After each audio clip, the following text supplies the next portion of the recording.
بسم الله الرحمن الرحيم. إن الحمد لله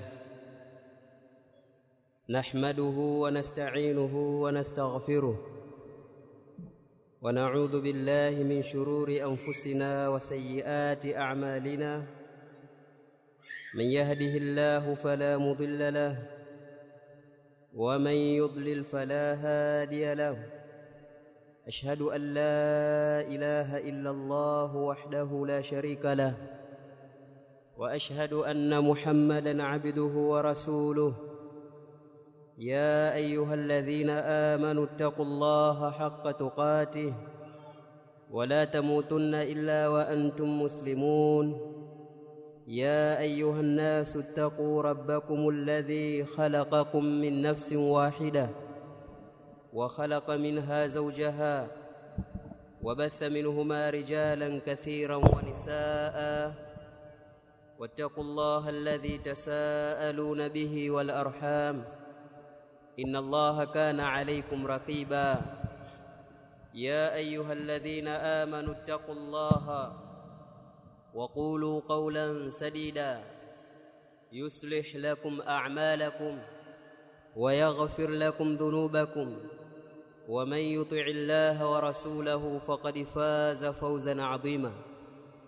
أما بعد فإن أصدق الحديث كتاب الله وخير الهدى هدى رسول الله صلى الله عليه وسلم وشر الأمور محدثاتها فإن كل محدثة بدعة وكل بدعة ضلالة وكل ضلالة في النار. أيها الناس عباد الله، أوصيكم ونفسي أولا بتقوى الله عز وجل فإنه قد فاز المتقون.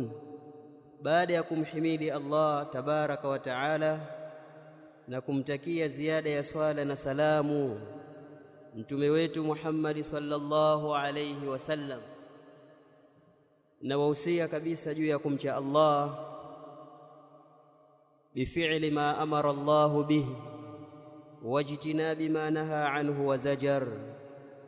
Tukiwa katika mwendelezo wa daura yetu hii, daura ambayo inahusisha wanawake akina mama katika masjidi hii, Masjid Ibn Baz iliyopo maeneo ya Makorora Mti Mkavu. Tukiwa leo ni siku ya pili ya daura hii, tumechukua sehemu katika siku ya mwanzo takriban darasa 10.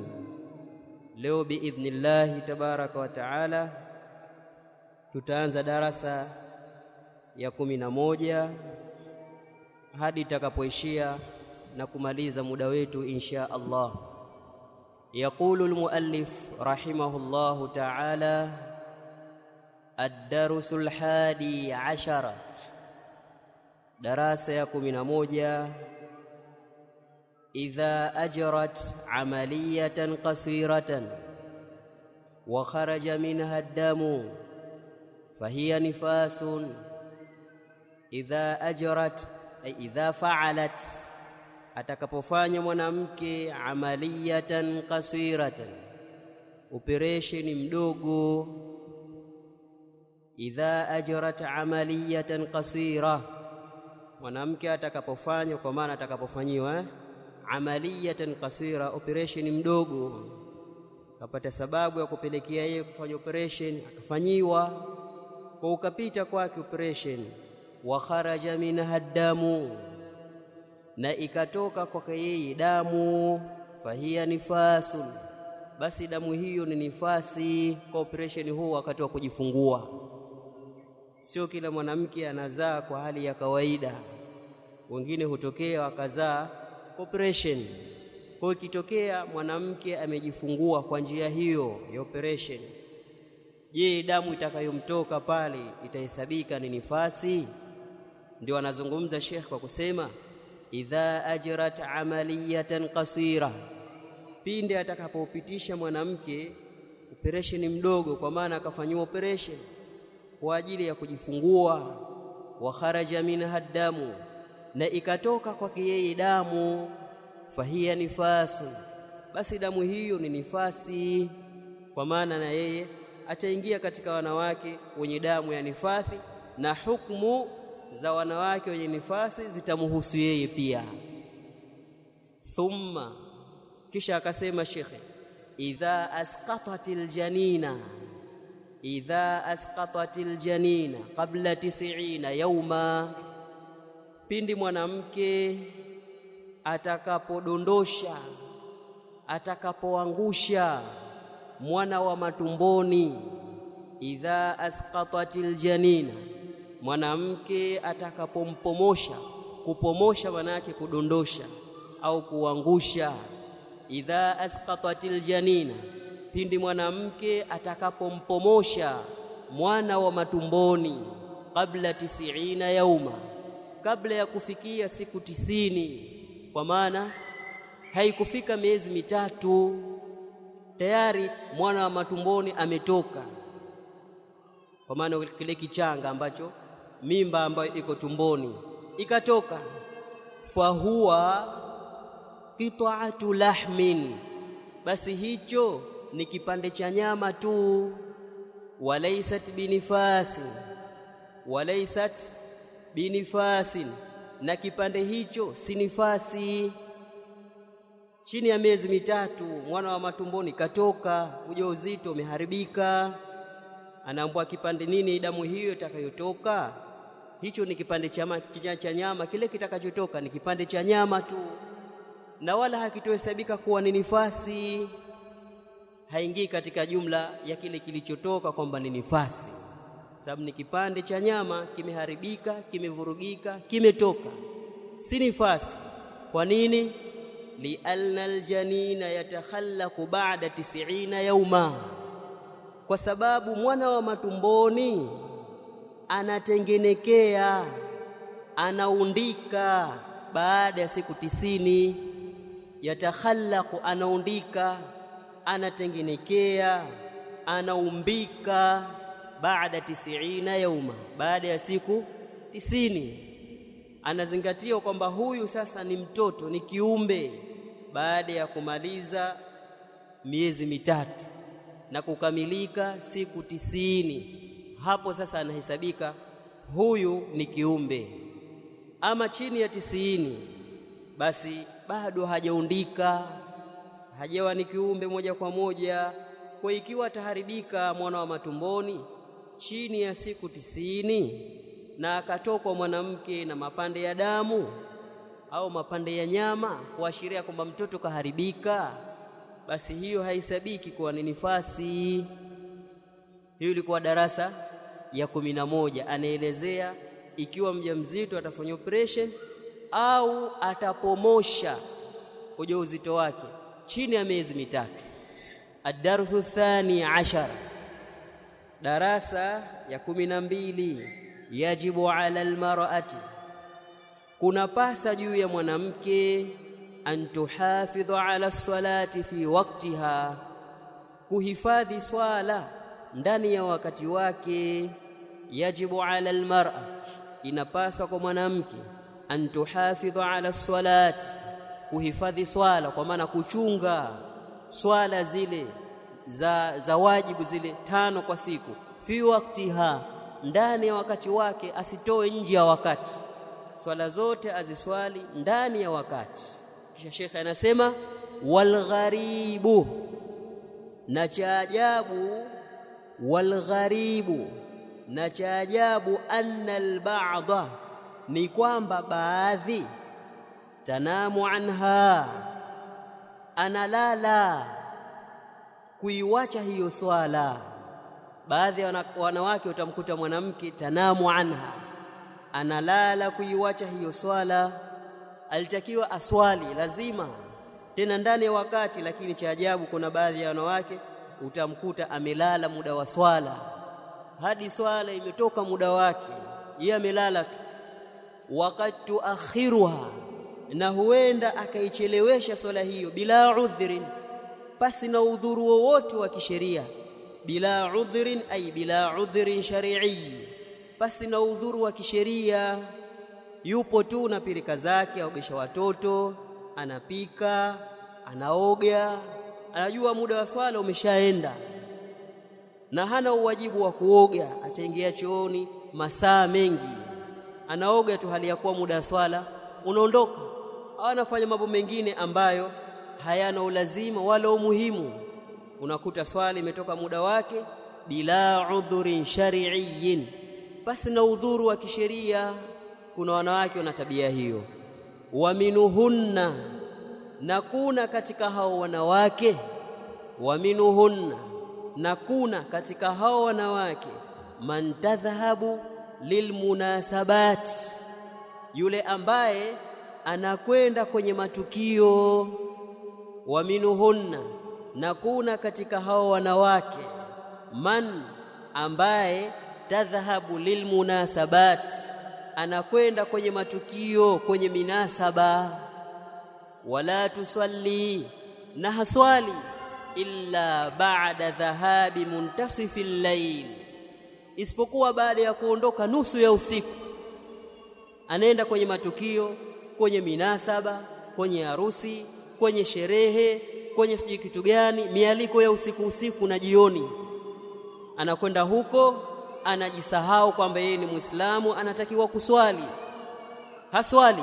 Swala ya magharibi itampita huko kwenye sherehe, swala ya isha itampita huko kwenye sherehe, mpaka inafikia nusu ya usiku.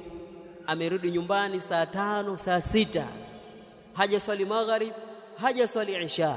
Wapo baadhi ya wanawake wasiojielewa, wana tabia hizi, wanaenda huko kwenye sherehe za halali au za haramu. Haifai kuchelewesha swala mpaka kufikia nusu ya usiku. Wa kullu dhalika la yajuz, Sheikh anasema na yote hayo hayafai.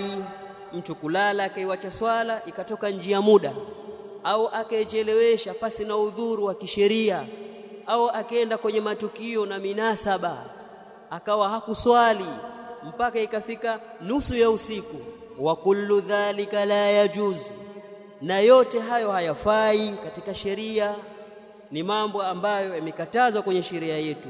Qala ta'ala, amesema Allah aliyakuwa ametukuka, inna salata kanat 'alal mu'minina kitaban mawquta, hakika swala imekuwa swala hiyo kwa waumini ni faradhi yenye muda maalumu. Inna salata, hakika swala, kanat imekuwa, 'ala almu'minin, kwa waumini wenye kumwamini Allah na siku ya mwisho, kitaban mawquta, ni faradhi yenye wakati maalumu. Swala ni faradhi, tena ni faradhi ambayo ina wakati na muda maalum, sio wakati unaotaka wewe au muda utakaoamua wewe kuswali. Hapana, kitaban mawquta.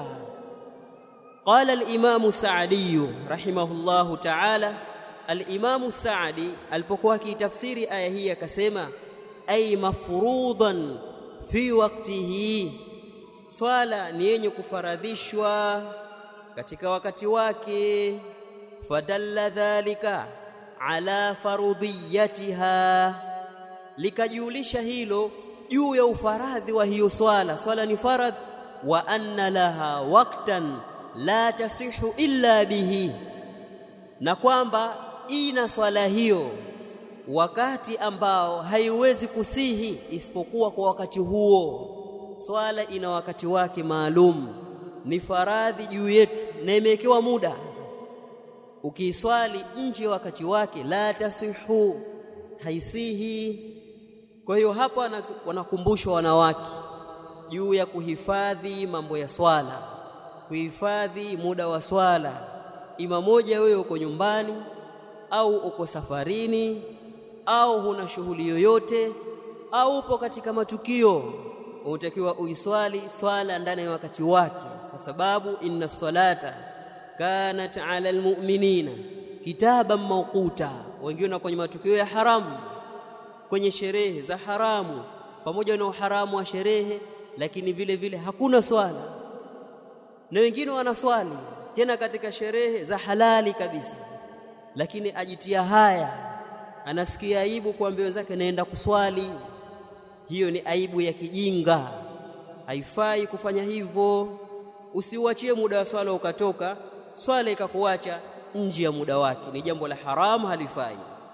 Thumma qala hafidhahullah, kisha akasema yushra'u, pana kwa sheria, an takshifa almar'atu, kuweka wazi, kukashifu mwanamke, wajhaha, uso wake.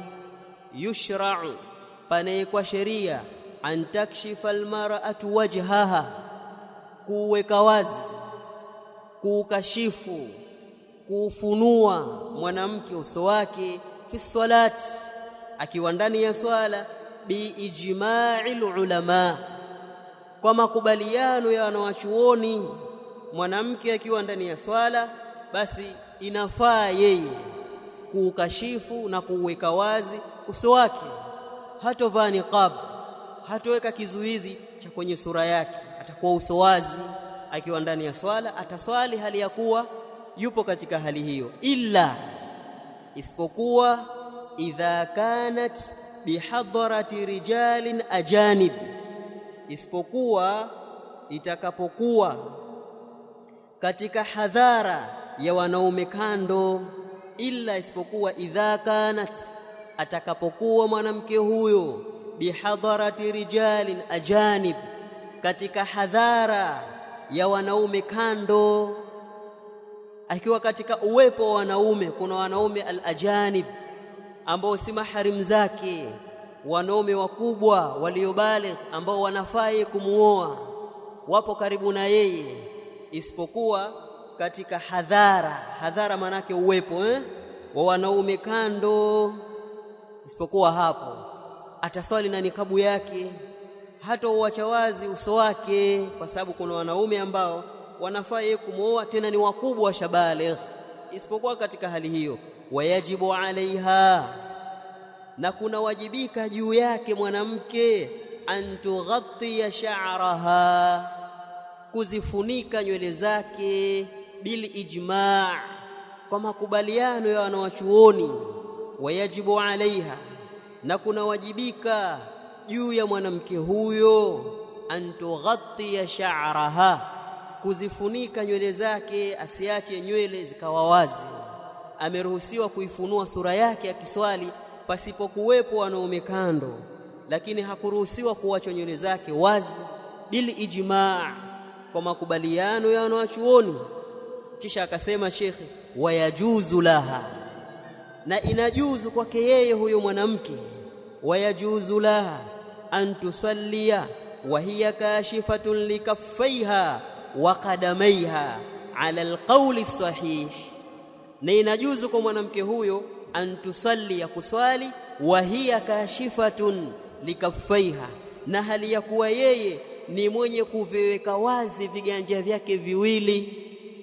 Wa hiya, na hali ya kuwa yeye kashifatun, ni mwenye kuviweka wazi, mwenye kuvifunua, likaffaiha, viganja vyake viwili.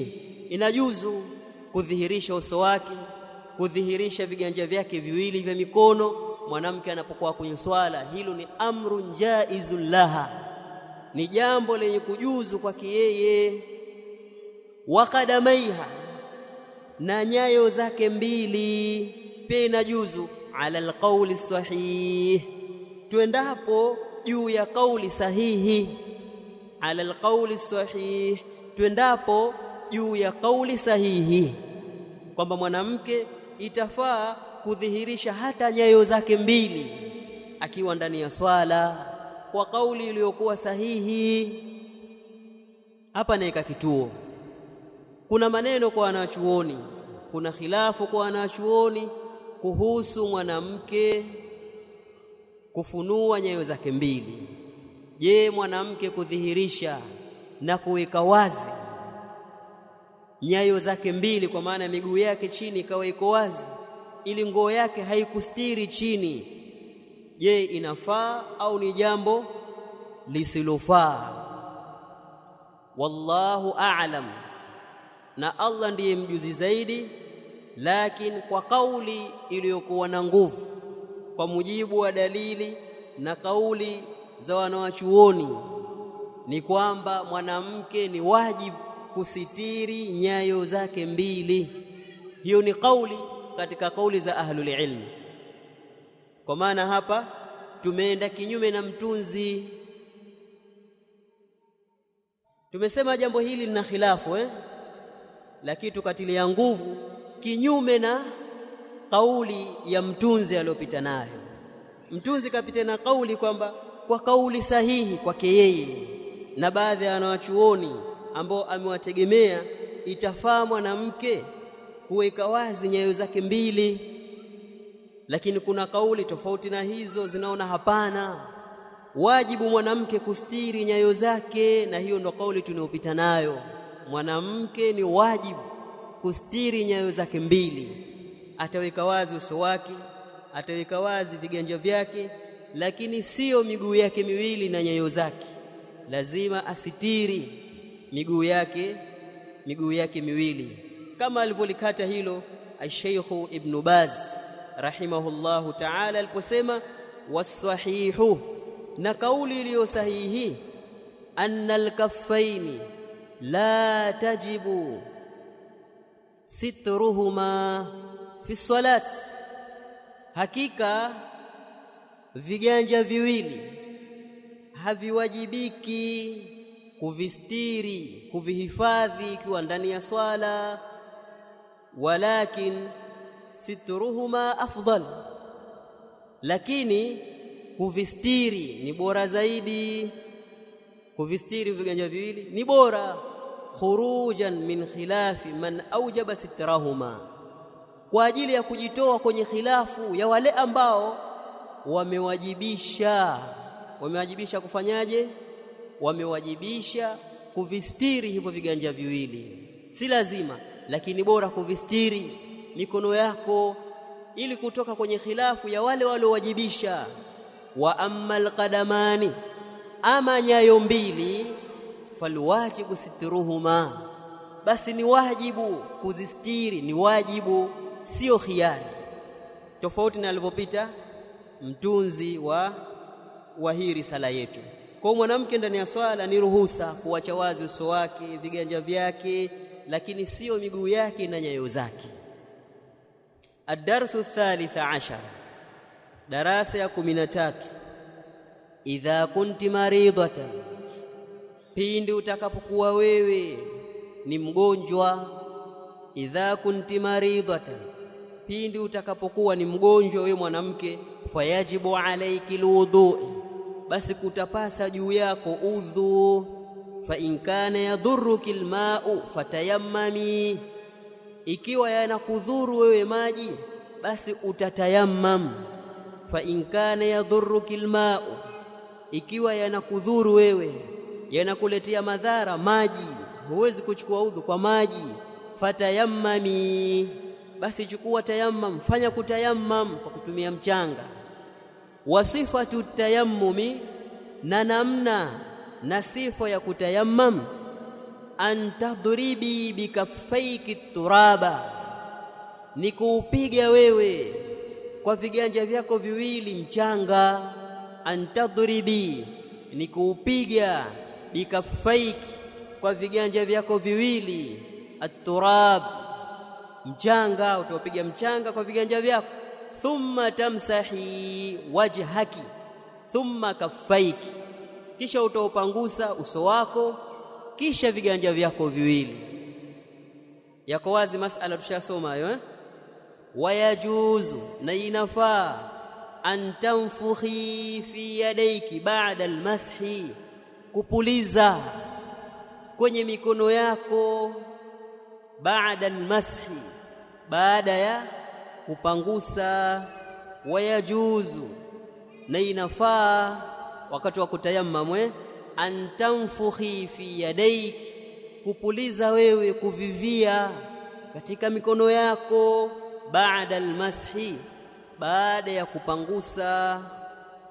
Ndiyo, baada almashi au qabla almashi, kwa mujibu tulivyosoma, unatakiwa upulize mikono yako baada ya kupangusa au kabla ya kupangusa?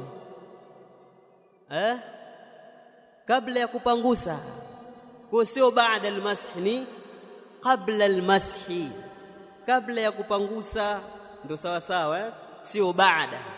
Pengine uchapishaji umekosea hapo, sio baada almasih, kabla. Ima ukungute mikono yako uondoshe vile visivyohusika, libakie vumbi, au ipulize ile mikono kabla hujapangusa, ndipo upanguse uso wako na viganja vyako. Kwa nini afanye hivyo? Hatta la ya'laqa al-ghubaru biwajhiki, ili vumbi lisigande katika uso wako. Hatta la yal'aqa al-ghubaru biwajhiki, ili vumbi lisigande kwenye uso wako, vumbi lisigande usoni. Wayabtulu tayammumu, na kunabatilika kule kutayammam, kutakuwa ni batili sasa, bilqudrati ala isti'mali alma'i, kutabatilika kutayammam kwa kuweza kuyatumia maji. Wayabtulu tayammum, na kutabatilika kule kutayammam, utakuwa haifai tena wewe kutayammam. Hata ukitayammam haijuzu, tayammamu yako ni batili. Kwa kitu gani? Bilqudrati ala isti'mali alma, kwa kuweza kuyatumia maji. Kilichokufanya wewe utayammam huwezi kuyatumia maji, yanakudhuru. Sasa umepona, unaweza kutumia maji bila ya madhara yoyote. Ukitayammam hapo, tayammamu yako inabatilika, haifai, haijuzu, kwa sababu tayari una uwezo wa kuyatumia maji. Tayammamu inakaa upande. Wal maridatu, anasema shekhi, yajibu alaiha as-salatu fi kulli waqti. Wal maridatu, na mwanamke mgonjwa. Wal maridatu, na mwanamke mgonjwa, yajibu alaiha as-salatu, kuna pasa juu yake kuswali, fi kulli waqtin, kwa kila wakati wa swala. Wal maridatu, na mwanamke mgonjwa, yajibu alaiha as-salatu, kutapasa juu yake kuswali, fi kulli waqtin, kwa kila wakati wa swala. Lazima aswali ndani ya kila wakati, asiitoe nje swala, aiswali ndani ya wakati wake kila swala. Fa in kana maradhuha shadidan, na yatakapokuwa maradhi yake ni makali, shadidan, maradhi ni makali mno. Fa in kana maradhuha shadidan, yatakapokuwa maradhi yake ni makali mno, fayajuzu laha aljam'u baina as-salataini biduni qasrin, itafaa kwake yeye kukusanya baina ya swala mbili pasi na kupunguza swala. Fayajuzu laha aljam'u, itafaa kwake yeye huyu mwanamke mwenye maradhi makali mno, maradhi amemkamata sawa sawa, maradhi yamezidi zaidi ya kiwango cha kawaida, na hawezi kuswali kila swala ndani ya wakati wake. Anaambiwa yeye itafaa kukusanya baina ya swala mbili biduni kasrin, basi na kupunguza hiyo swala. Ataiswali kwa rakaa kamili, alichoruhusiwa kukusanya sio kupunguza. Fatajma'u baina adh-dhuhri wal 'asr, atakusanya yeye baina ya swala ya dhuhuri na swala ya alasiri, fi wakti ihdahuma, katika wakati wa swala moja wapo. Fi wakti ihdahuma, katika wakati wa swala moja wapo. Ataikusanya dhuhuri na alasiri kwenye wakati wa swala moja ya hizi mbili. Atakaposwali ya dhuhuri raka 4, kisha ataiswali na alasiri hapo hapo raka 4 ndani ya muda wa dhuhuri, na hiyo inaitwa jam'u taqdimin. Huo ni mkusanyo wa kutanguliza swala. Umeitanguliza alasiri kabla ya muda wake kutokana na hali ya maradhi yako, itafaa. Watajma'u baina al-maghribi wal-isha, na atakusanya baina ya swala ya maghrib na swala ya isha, fi wakti ihdahuma, katika wakati wa swala mojawapo.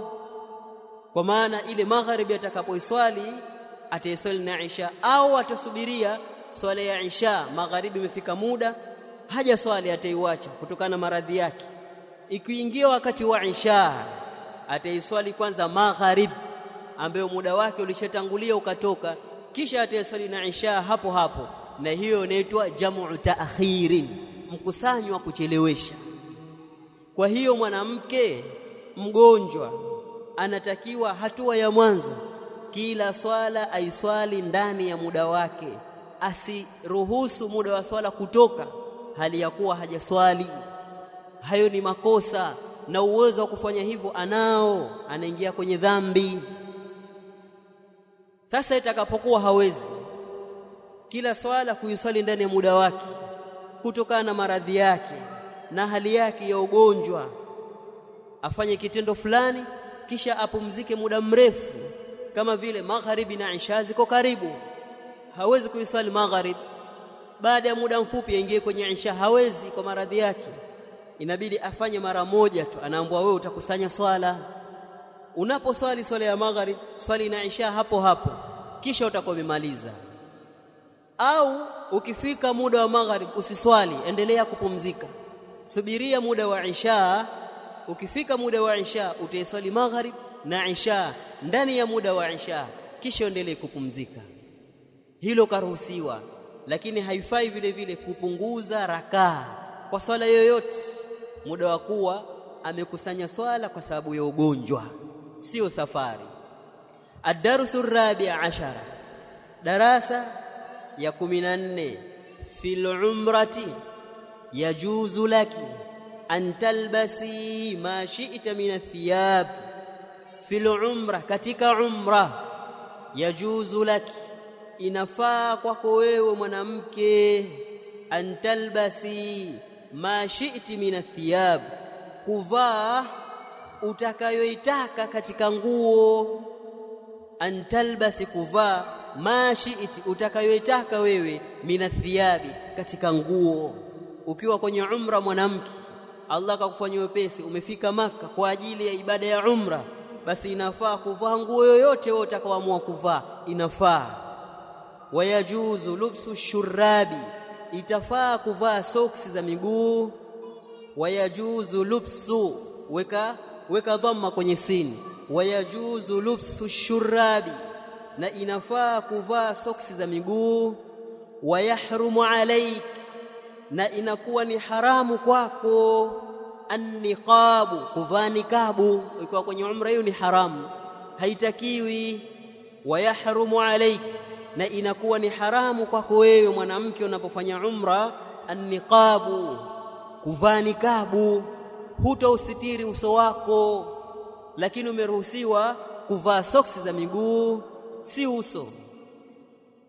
Walubsul quffazi, walubsu, weka dhamma kwenye sini, walubsul quffazi, na kuvaa nini? Al-quffaz, quffazi ni nini? Ni soksi za mikono. Ashurabi ni soksi za miguu zile za kawaida, socks ashurab. Ama al-quffaz ni soksi za mikononi, sasa gloves. Kwa yajuzu lubsu shurabi, itafaa kuvaa soksi za miguu. Wayahrumu alayki an-niqabu, na inakuwa ni haramu kwako wewe mwanamke kuvaa nikabu. Walubsul quffazi, na kuvaa soksi za mikono vile vile haitakiwi, kwa maana utavaa nguo unayoitaka katika nguo zenye stara ambayo sheria imetaka uvae hivyo, zinafaa kuvaliwa na mwanamke yoyote, utavaa wewe. Lakini vile vile itafaa kuvaa soksi za miguuni, ila haitafaa wakati wa kufanya umra kuvaa nikabu wala kuvaa soksi za mikono, haifai. Walusu ad-dayiqi, na vile vile haifai kuvaa nguo iliyodhiki, nguo yenye kubana, alladhi, ambayo yubayinu tafasila aljismi, inabainisha, inaweka wazi mikato ya mwili. Walubsu dayiq, na haifai vile vile kuvaa nguo yenye kubana, nguo imekukamata mwili, nguo ambayo ni dhiki, haina wasaa, si pana, nyembamba, imeendana na mwili wako, haifai kuivaa katika ibada ya umra wala nje ya umra, kwa sababu jambo limeharamishwa nje na ndani ya umra. Alladhi, nguo ambayo yubayinu tafasila aljismi, inaweka wazi, inabainisha mikato ya mwili. Maana kuna wengine wanavaa lakini kama vile hawajavaa, amevaa nguo, mikato ya mwili yake yote iko wazi, unajua kile pale ni kifua, lile pale ni paja, ule pale ni mguu, ile pale ni nyonga, kila kitu kinaonekana, lakini amevaa, hakuna siri katika mwili wake pamoja na nguo aliyoivaa. Haifai nguo hiyo. Ima moja upo katika umra au nje ya umra, ni haram kwa mwanamke kuvaa nguo namna hiyo. Ad-darsul khamis ashar,